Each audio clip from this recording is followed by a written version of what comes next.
Pada Agustus 2016, ada dua remaja yaitu Muhammad Rizky Rudiana atau Eki dan juga Vina Dewi Arsinta. Mereka berdua ditemukan tergeletak di sekitaran flyover Talun dengan kondisi yang sangat mengenaskan.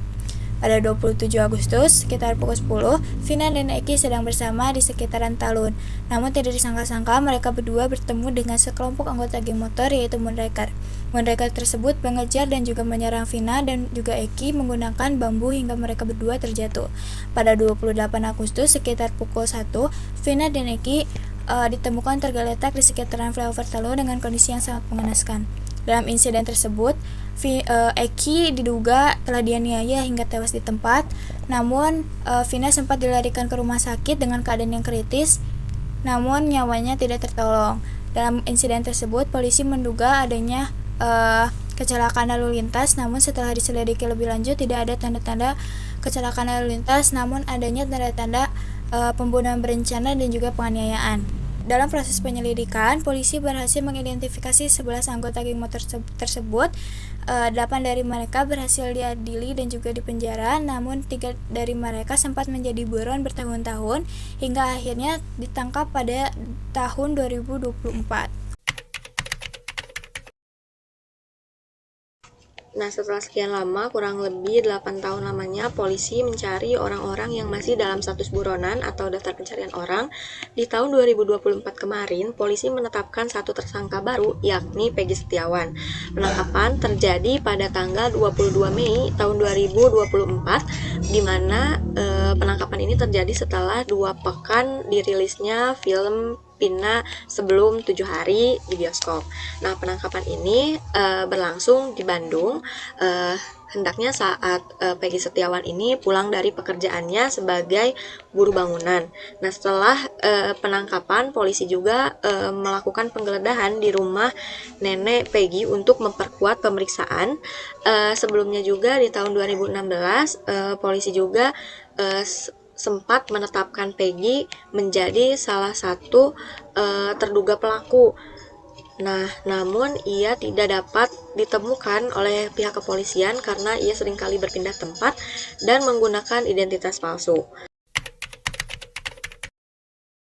Laporan itu tidak membuahkan hasil dan proses hukum pun tetap berjalan. Salah satu hak penting yang wajib dipenuhi oleh penyidik terhadap tersangka adalah ia tidak boleh dipaksa bersaksi melawan dirinya sendiri dan mengaku bersalah atau yang bisa disebut self-incrimination. Nah, tersangka juga memiliki hak atas asas praduga tidak bersalah atau dalam KUHP itu asas praduga tidak bersalah tertuang dalam penjelasan umum butir ketiga yang menyebutkan bahwa setiap orang yang disangka, ditangkap, ditahan, dituntut atau dihadapkan di muka sidang pengadilan wajib dianggap tidak bersalah sampai adanya putusan pengadilan yang menyebutkan kesalahannya dan memperoleh kekuatan hukum tetap. Dengan begitu, dalam kasus ini, Peggy sebagai tersangka wajib dijamin haknya untuk bersaksi atau memberikan keterangan sejak pemeriksaan di tingkat penyidikan. Nah, terkait tersangka yang secara terang-terangan membantah tuduhan pembunuhan dan pemerkosaan terhadap Eki dan Vina. Penyidik dan publik perlu mengantisipasi pernyataan tersangka tersebut sebagai potensi kasus salah tangkap, mengingat kasusnya sudah terjadi sejak tahun 2016 atau 8 tahun lalu, dan ditambah lagi tersangka secara eksplisit membantah tuduhan tersebut. Selain salah tangkap, publik juga perlu antisipasi adanya tindakan kekerasan dan penyiksaan dalam perolehan pengakuan para tersangka. 8 orang telah divonis bersalah di pengadilan karena dinyatakan terbukti membunuh Vina dan Eki. Nah, salah satunya adalah Saka Tatal yang sudah bebas usai menjalani masa tahanan selama 3 tahun 8 bulan.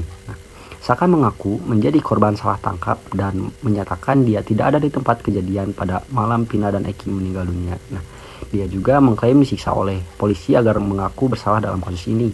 Nah, akan tetapi klaim itu berbeda dengan fakta-fakta persidangan yang terangkum di dalam putusan Pengadilan Negeri Cirebon bahwa Saka turut memukul Eki bersama para terdakwa lainnya. Nah, pengacara yang mendampingi Saka, Titin Priyatin, mengaku sudah menempuh beragam cara sejak masa-masa persidangan untuk membuktikan klaim, Titin pernah melaporkan dugaan penghalangan bertemu dengan keluarga dan kuasa hukum, pemaksaan pengakuan sebagai pelaku seperti dugaan penyiksaan oleh penyelidik ke bidang profesi dan pengamanan Polda Jawa Barat pada 7 September 2016. Nah, kemudian dia juga melaporkan hal itu ke Komisi Nasional Hak Asasi Manusia (Komnas HAM) pada tanggal 13 September 2016 serta ke Komisi Yudisial pada November 2016. Mahkamah Agung atau MA menolak permohonan peninjauan kembali atau PK para terpidana kasus pembunuhan berencana terhadap Vina dan Eki di Cirebon, Jawa Barat. Vonis para terpidana tidak berubah. Polisi lalu menetapkan 8 orang tersangka dalam kasus ini. 7 orang pelaku dijatuhi hukuman penjara seumur hidup. Sementara pelaku bernama Saka Tatal dijatuhi vonis 8 tahun penjara karena masih berusia 15 tahun dan berstatus anak berhadapan dengan hukum saat peristiwa itu terjadi. Para terpidana itu sempat melawan, namun hukuman mereka tidak berubah di tingkat banding dan kasasi. Mereka pun mengajukan peninjauan kembali atau PK ke MA pada tahun 2024. Putusan MA untuk menolak PK diumumkan pada 16 Desember 2024. Dalam prosesnya, MA memutuskan bahwa tidak ada kekhilafan dalam pengadilan sebelum dan semua bukti serta argumen yang diajukan oleh terpidana tidak cukup untuk mengubah keputusan. Hukum seharusnya didasarkan pada moralitas, keadilan, dan prinsip yang menghargai hak asasi manusia serta diterapkan dengan benar.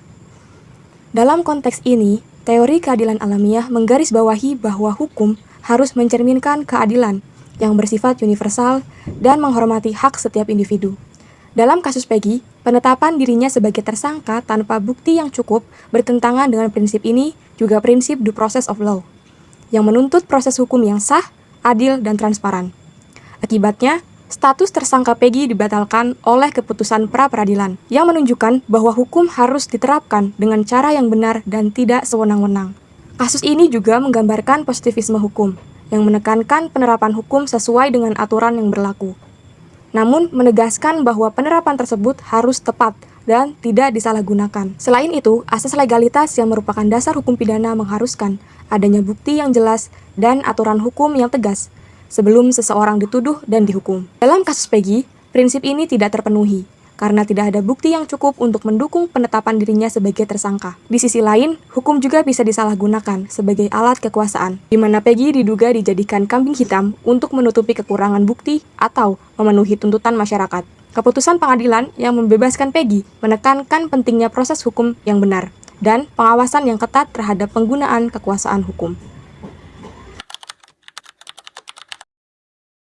Kesalahan penangkapan yang dialami oleh Peggy Setiawan dalam kasus Vina Cirebon menjadi bukti kalau institusi hukum di Indonesia masih memiliki banyak celah. Nah, dalam kasus ini, Peggy Setiawan ditangkap oleh Polda Jabar. Pada saat itu, Polda Jabar melakukan penangkapan terhadap Peggy Setiawan berdasarkan keterangan salah satu saksi, di mana pada saat itu Polda langsung terburu-buru menangkap Peggy Setiawan tanpa memastikan bukti-bukti kuat terlebih dahulu. Nah, sehingga terjadilah kesalahan penangkapan. Hal ini telah dibuktikan dalam sidang peradilan yang dimenangkan oleh Peggy Setiawan. Nah, pada faktanya, kesalahan penangkapan di Indonesia ini cukup banyak terjadi, di mana menurut Komisi untuk Orang Hilang dan Korban Tindak Kekerasan atau yang disingkat Kontras, mereka merilis kalau dari Juni 2023 sampai Juli 2024, mereka menemukan 15 korban salah tangkap yang diamankan oleh pihak kepolisian, serta 23 orang lainnya luka-luka akibat dari korban salah tangkap juga. Nah, kesalahan fatal ini tidak hanya mencuri kredibilitas dari kepolisian ataupun kejaksaan, tetapi juga mencoreng hak asasi manusia yang dimiliki oleh Peggy Setiawan. Di mana di sini Peggy Setiawan harus mengalami tindak ketidakadilan sosial.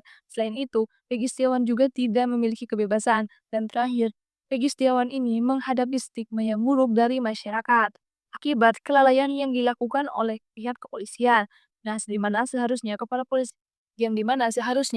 polisi ini melakukan penyelidikan yang sesuai dengan prosedural dan tetap mementingkan asas-asas praduga tidak bersalah terhadap Peggy Setiawan. Nah, kasus ini seharusnya menjadi alarm kelas untuk para institusi penegak hukum yang ada di Indonesia untuk saling mengevaluasi, mulai dari mekanisme penyelidikan sampai ke peradilan. Tidak boleh ada lagi kasus salah tangkap terhadap orang yang tidak bersalah untuk siapapun itu masyarakat yang ada di Indonesia. hukum harus ditegakkan sesuai dengan prosedur dan harus tetap mementingkan asas-asas praduga tidak bersalah. Kesimpulan, proses hukum dalam kasus ini menimbulkan polemik, terutama terkait dugaan salah tangkap terhadap beberapa terpidana, termasuk Saka Tatal yang mengklaim dirinya tidak bersalah dan mengalami penyiksaan untuk mengaku. Selain itu, penetapan Peggy Setiawan sebagai tersangka juga menimbulkan kontroversi karena dianggap tanpa bukti kuat, hingga akhirnya status tersangkanya dibatalkan melalui putusan pra-peradilan. Kasus ini mencerminkan masih adanya kelemahan dalam sistem peradilan di Indonesia, seperti kurangnya transparansi, penyalahgunaan wewenang, serta pelanggaran hak asasi manusia. Oleh karena itu, kasus ini menjadi peringatan penting bagi aparat penegak hukum untuk lebih profesional, objektif, dan menjunjung tinggi asas praduga tak bersalah dalam menegakkan keadilan.